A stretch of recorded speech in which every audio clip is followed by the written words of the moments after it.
Welcome to Youth Talk. I'm Brandon, my pronouns are he, him. I'm Abby, my pronouns are she, her. I'm Arwen, my pronouns are he, they. I'm Sarah, my pronouns are she, her. I'm Kendall, my pronouns are she, they. Hello everybody, welcome back. Off to a slow start already. I mean, it's a pretty rainy Monday, so... It is a rainy Monday today, so in general everyone's going to be a little slow on a rainy Monday. Mm-hmm. We have been and done DTL though, and that was an experience in itself. Been there, done that. Just kidding. It makes it sound like it wasn't enjoyable. It was enjoyable. It was very enjoyable. It was very peaceful and rejuvenating. I had a great weekend. Yeah, the people there were amazing. It was really awesome to be in the space we were in. It was very peaceful and calming, and I feel like we came back with a drive to get business done. Do the stuff. let's get to it. Was there any activities that stood out to you while there? Activities? Sleeping on the floor. I like sleeping on the floor. I really enjoyed just hanging out with everyone when we had downtime. Honestly, getting to know everyone personally and their experience in their groups and struggles that they go through, and everything was really eye-opening to see that we're all kind of are working together, but we still have our own personal struggles and group struggles and everything. The breakaway groups were fun. Yeah, breakaway groups. I liked laying on the floor. We did have beds when we slept at night. I sleep a lot. Okay. Did you make friends? Yes. Dang. Only I made friends? I even made friends with somebody who wasn't there. Wow. I made friends with somebody's girlfriend. I think I made friends. I'm not good at keeping up with that, but I'm working on it. We'll get there. We'll get there. Did we enjoy the people who surrounded us during this trip? The people were amazing. Everyone's nice. I had a good time. And on the topic of DTL, which is Disable the Label, and we are working towards disabling the label of mental health stigma. Yeah. We can talk about some statistics that we have in Ontario. So some statistics about the stigmas that we have in our area and in our communities. So 39% of Ontario high school students have moderate to serious psychological distress, so including anxiety, depression, ADHD, ADHD, OCD, yeah. etc. Yeah, general stress too. 17% of high school students are on a serious level of distress. Yeah, this could just be like the previous aforementioned, but they're struggling with it in a lot more of a less dealable way for them, where they can't function with it. Yeah, it's debilitating their life in some way or shape or form. I thought it was really interesting to find that from 2021 to 2022, studies said that 3 in 4 experience at least one episode of negative mental health in the year. 3 of 4 people that you walk by in schools will experience negative or a mental health lapse, if you will. 2021 was a really hard year. It really was. It was coming back from COVID and everything, and we were all kind of starting to rejoin in society, but it wasn't the same. It was definitely difficult, so not surprised, but interesting to see it actually written out where, you feel it on a day-to-day, but you don't actually see that until it's a stat that's written down somewhere. I feel like I spent a lot of time crying in 2021. So it's important to remember when we're talking about disabling the label around the mental health stigma is that poor mental health is not necessarily a mental disability. Poor mental health could just be A struggle at the moment. A lack of motivation to do something today and tomorrow, but, in a week from now it'll be okay, kind of thing. Yeah, and while... Stress over an assignment that's due in a week. Just because you're feeling anxious over that doesn't mean that you necessarily have an anxiety disorder. It's just a very stressful test coming up that's going to make up a large portion of your grade. Which is totally, valid. And you're allowed to be stressed about that, and it's allowed to make you anxious. Yeah. I'd like to add too that, and like if you do feel that your mental health is becoming a disability, that there also is not anything wrong with that. Oh yeah. Like, I would say that the the label of disability would suit for my mental health struggles, is I have PTSD, which can show up in a very like sudden way. Even if you don't see in like my day-to-day life that I'm affected by my PTSD, something can happen and it can just shut me down, and like I can't do anything about it. So there's no shame in having a diagnosis or just feeling stress from a day to day. Yeah, because it would be stressful to just go about however long wondering why you're having trouble meeting day-to-day things, and that the things that you see quote unquote like normal people doing, you're struggling to keep up with. It's like if you get a diagnosis, then they can start to help you with those issues instead of just wondering, not having a diagnosis and just wondering what's wrong all the time and not having an answer to that question. Yeah, like I definitely say that having a diagnosis definitely made a big change for me, because like I have that reminder there of, oh, I have these struggles. Of course I'm going to have a harder time getting like tasks done in comparison to other people, because that's a common thought that comes up in my head is, well, they can do it, why can't I do it? But just because you can't see someone struggle doesn't mean they're not struggling. Yeah. Yeah.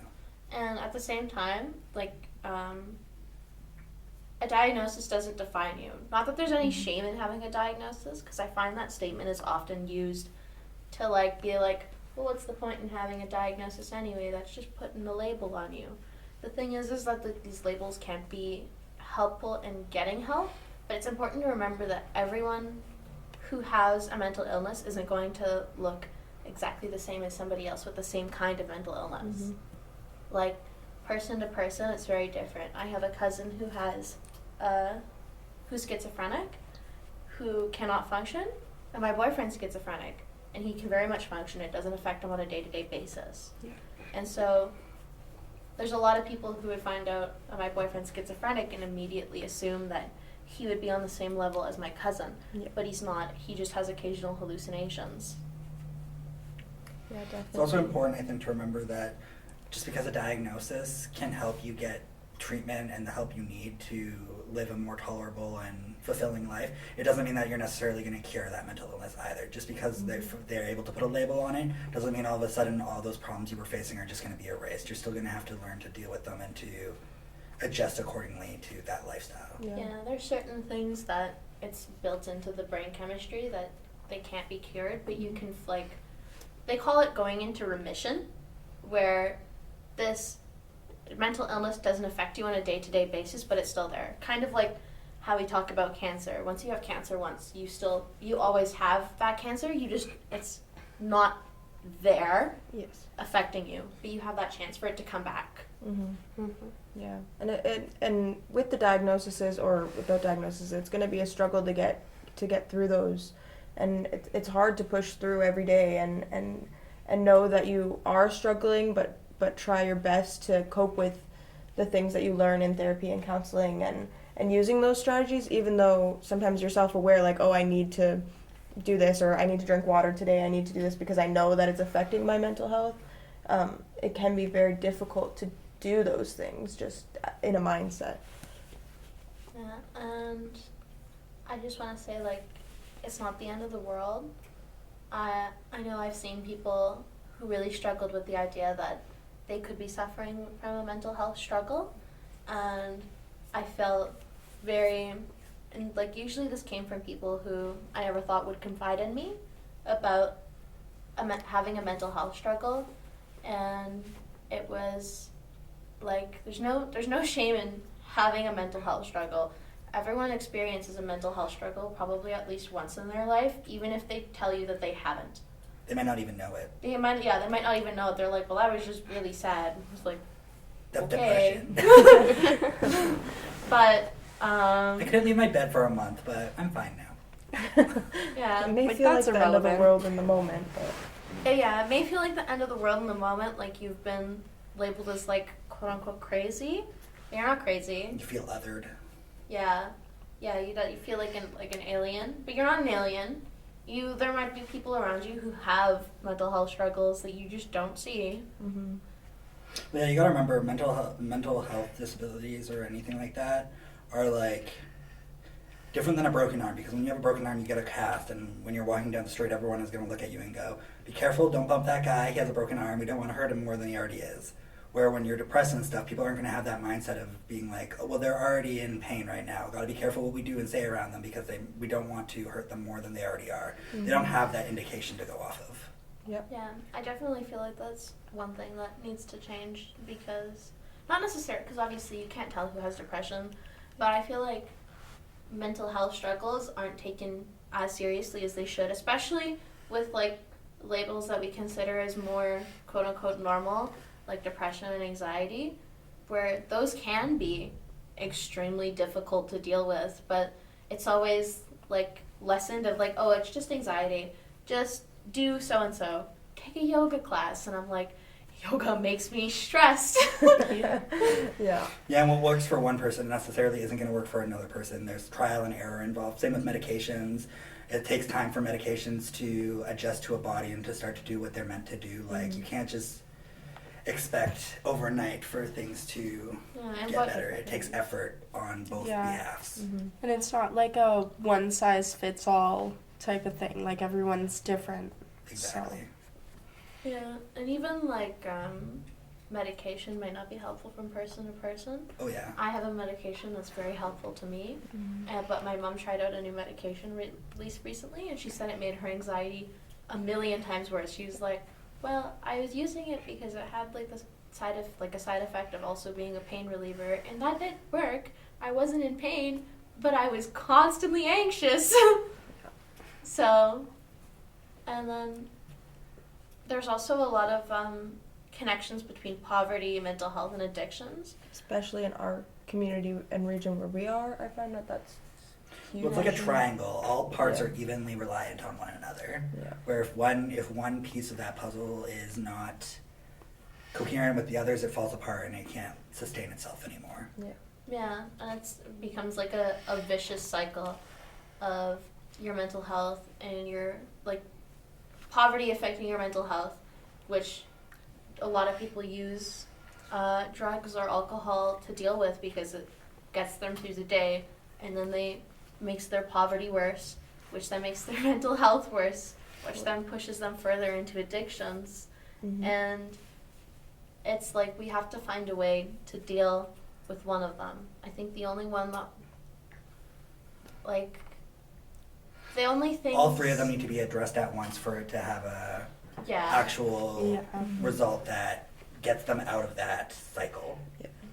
Yeah, I especially think that, and that in some places it's not as affordable to get mental health care. Yeah. And so Josh was just saying that sometimes it can feel like you're reaching a hand out and that there's no one there to grab your hand. Yeah, To support you. No one's there to pull you out of the water when you're drowning. Have you ever seen that meme where it's that person's reaching their hand out and that hand comes and high fives it?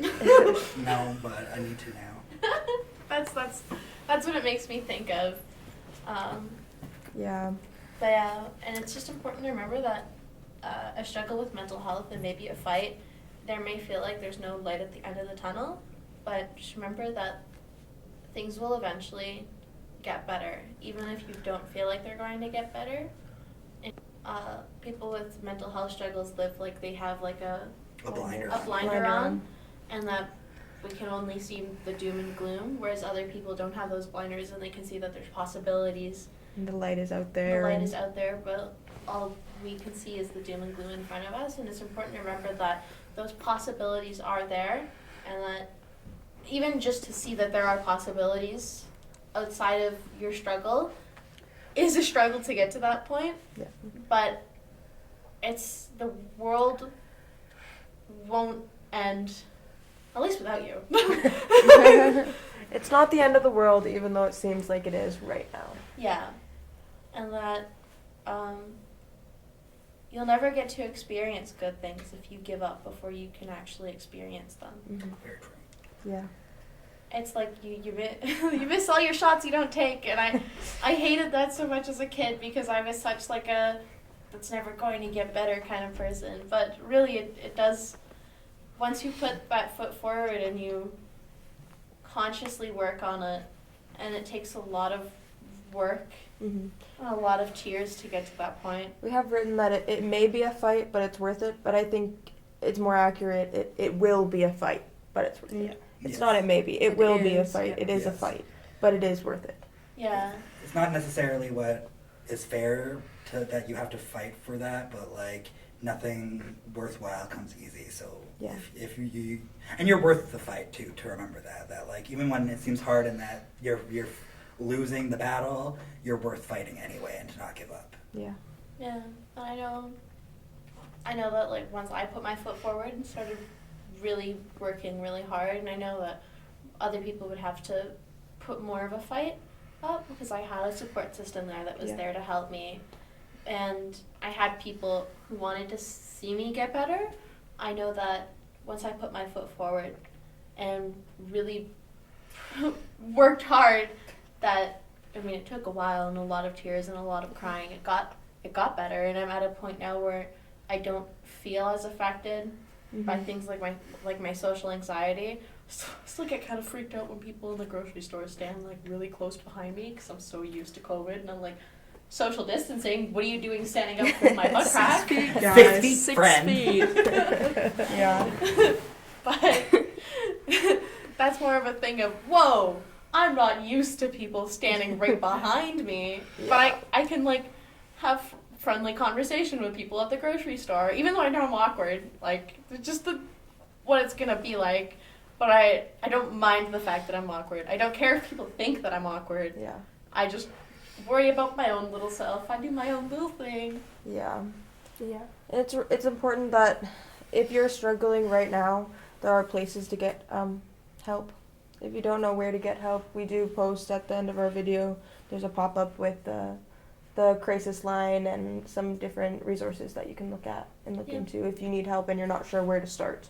Yeah, reach It's out to okay your- to ask for help if you need it. It's okay to ask. and reach out to your local social services if that's Mhm. something that exists where you live. Yeah. Or even, while not like a be-all end-all, there's like services like BetterHelp online. Yep. Not sponsored Mhm. at all. Sponsor us better now. But, you know, even though like those do have their downsides, those are there. Yeah. I mean, really, it's worth a shot, right? Yeah. I think that concludes our conversation today. Thank you for joining us, and we'll see you again next time. Bye, guys. Bye-bye. Bye.